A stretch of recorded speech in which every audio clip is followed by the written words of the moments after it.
Today, the deposit bail-in question.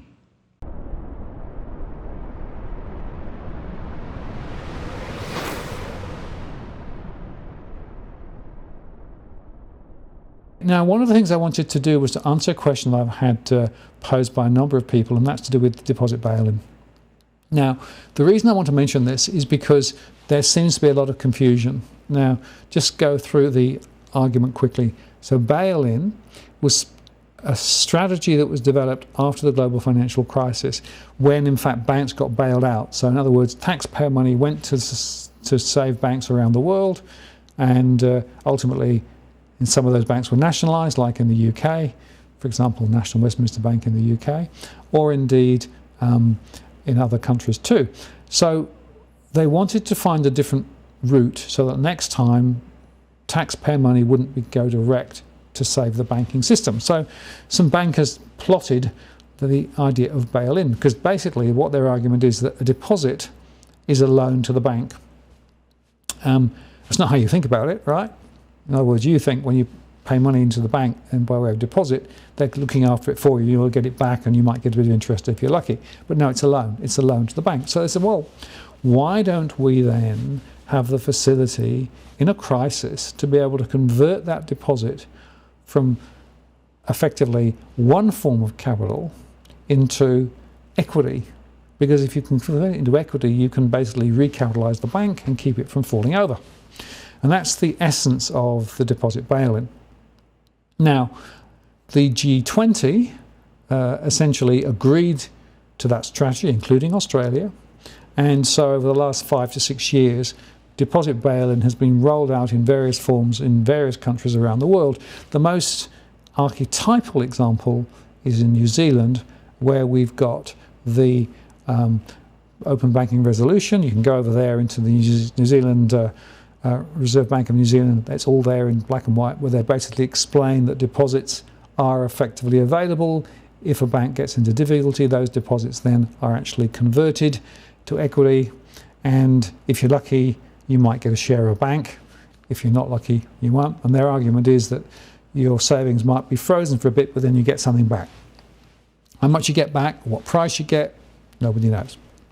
Now, in other countries, they've tried to implement it and not been successful, but in other places around the world, it's now embedded. In Australia, it's been fudged.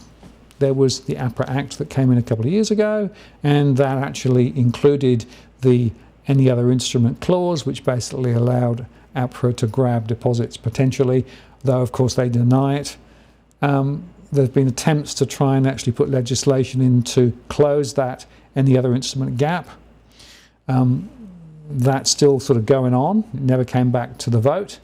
And of course APRA is saying, no, you've got to understand that we're looking after depositors.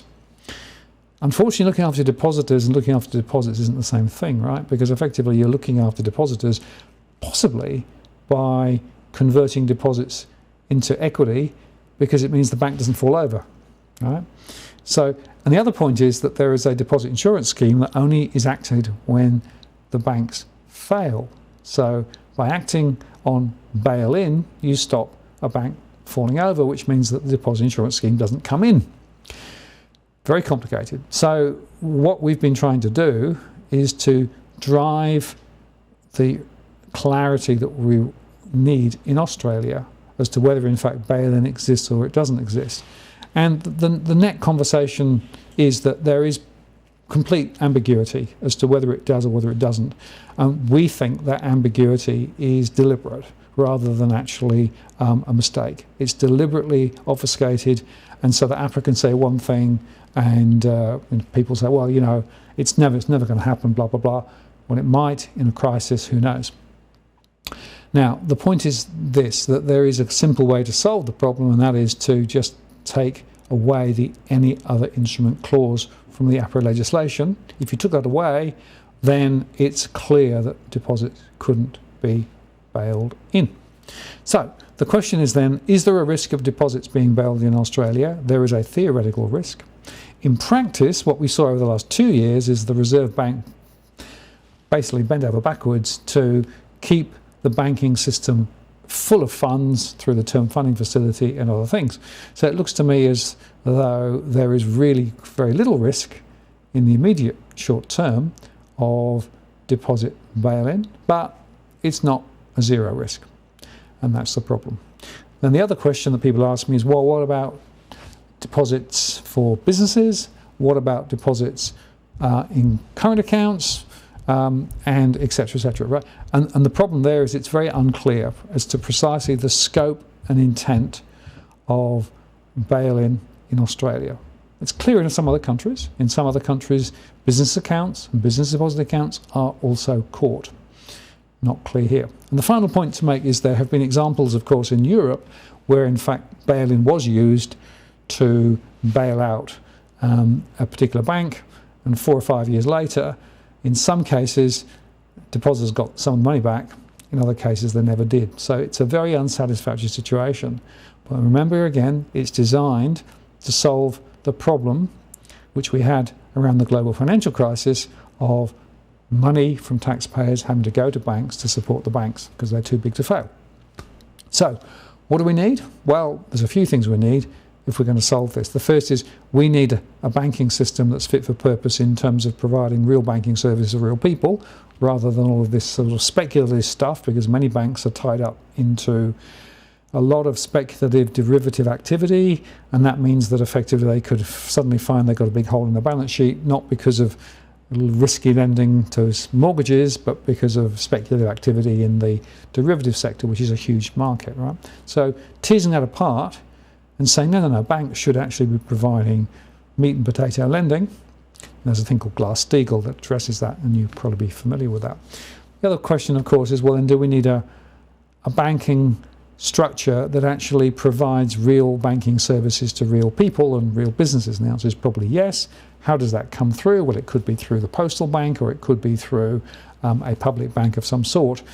And those are some of the other things that we're going to continue to be pushing this year. But the point I wanted to leave you with was that this whole deposit bail-in is horribly, horribly muddy, complex, and it's deliberate. It's quite deliberate in my view.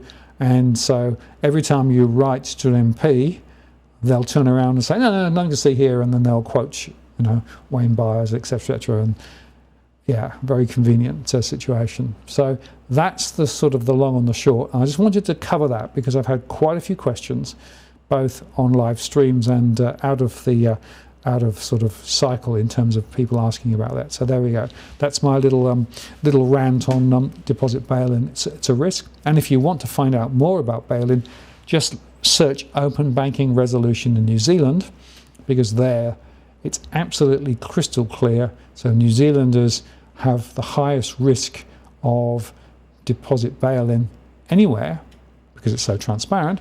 And interestingly, the Reserve Bank in New Zealand says, well, that means that you as a depositor, you should actually kick the tyres on any prospective bank if you're going to give them any money, because not all banks are equally risky potentially, right? So suddenly depositors need to actually do a lot of due diligence on the banks. And then the question is, well, how do you do that? How do you get the information? Well, in New Zealand, they've put up a whole series of scorecards so you can actually compare different banks and different risk profiles.